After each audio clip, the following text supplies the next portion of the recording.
Welcome back to Bangalore சமையல் and special. இன்னைக்கு நம்ம குவிக்கான ஸ்நாக்ஸ் எப்படி பண்ணலான்னு பார்ப்போம். இது பேர் வந்து தமிழில் நிப்பட்டுன்னு சொல்லுவாங்க. ஸோ நம்ம ஒரு பாத்திரத்தில் ஒரு கிளாஸ் ஆஃப் வாட்டர் பாயில் பண்ணி வச்சுக்கலாம். இது பாயில் என்ன இருக்கட்டும். ஸோ அதுக்குள்ளேயும் நம்ம மசாலாஸ் எல்லாம் ரெடி பண்ணிடலாம். நான் ஒரு கப் அளவு அரிசி மாவு எடுத்திருக்கேன். அப்புறம் இந்த அரிசி மாவு வந்து நம்ம கிளீனாக ஜலிச்சிடலாம்.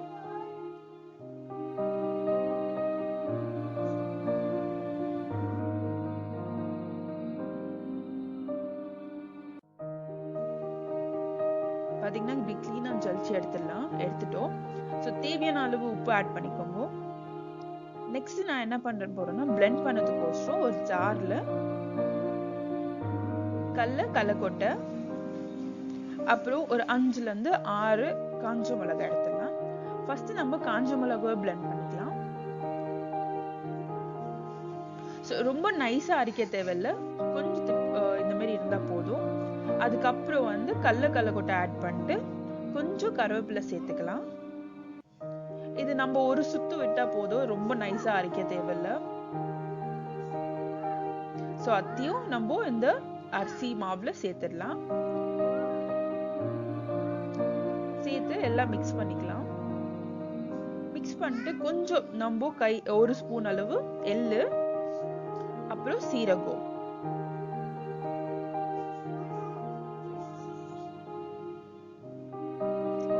நம்ம சுடு தண்ணி வச்சிருந்தோம் இல்லைங்களா, அந்த சுடு தண்ணி எடுத்து கொஞ்சம் கொஞ்சமா தண்ணி ஊத்தி கலரிக்கலாம்.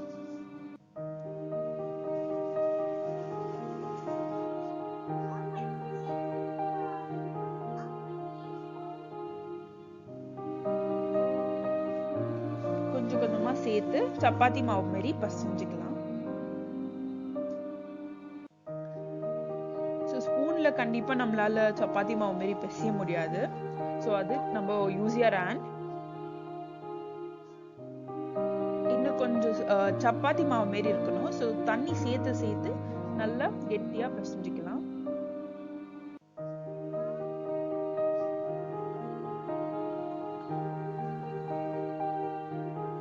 ஸோ இந்த மசாலாஸ் எல்லாம் நம்ம சேர்த்தோம் இல்லைங்களா, எல்லாம் மிக்ஸ் ஆகணும். கொஞ்சம் கொஞ்சமா சேர்த்து தண்ணியை சேர்த்து மிக்ஸ் பண்ணிக்கலாம்.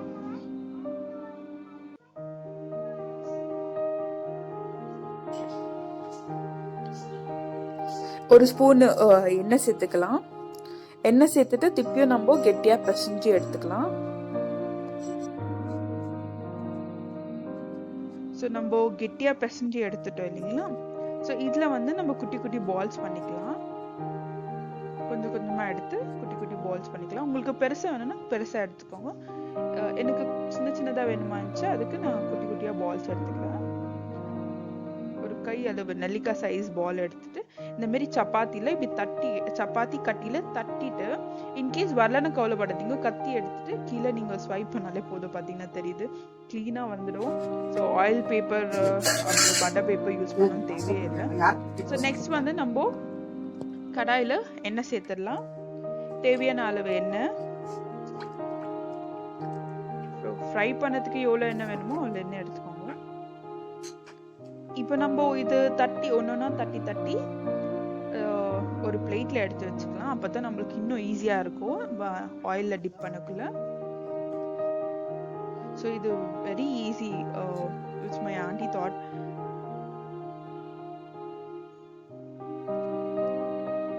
ஸோ இப்போ நம்ம இதை பிளேட்ல வந்து எடுத்து வச்சிருக்கோம் இல்லைங்களா, ஒன்னொன்னா டிப் பண்ணிடலாம்.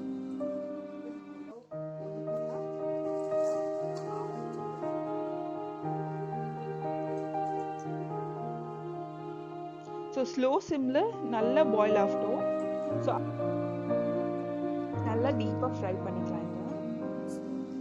இது எப்படி உங்களுக்கு நல்லா பாயில் ஆகிருக்குதுன்னு தெரியணும்னா, இப்போ கொதியில் வருது இல்லைங்களா, இப்போ பாயில் ஆன இருக்கு இல்லையா, அந்த ஆயில் வந்து ஸ்டாப் ஆகிடும். ஸோ பார்த்தீங்கன்னா இந்த மாதிரி ஸ்லோ ஆகிடும். ஸோ அப்போ நல்லா ரோஸ்ட் ஆகிட்டு இருக்குன்னு அர்த்தம். ஸோ நீங்கள் அப்போ எடுத்து ஒரு பிளேட்டில் எடுத்து வச்சுக்கலாம். In case if you want oil stain ஆகணும்னா ஒரு டிஷ்யூ பேப்பர் போட்டு அந்த டிஷ்யூ பேப்பர் மேலே போட்டு வச்சுக்கணும். So that's all very simple snacks recipe. இப்போ இந்த லாக்டவுனில் கண்டிப்பாக இந்த ஸ்நாக்ஸ் உங்கள் பசங்களுக்கோ இல்லை ஃபேமிலி மெம்பர்ஸ்க்கோ பண்ணி கொடுக்கலாம். So please try this recipe and share your comment in comment section. See you next week.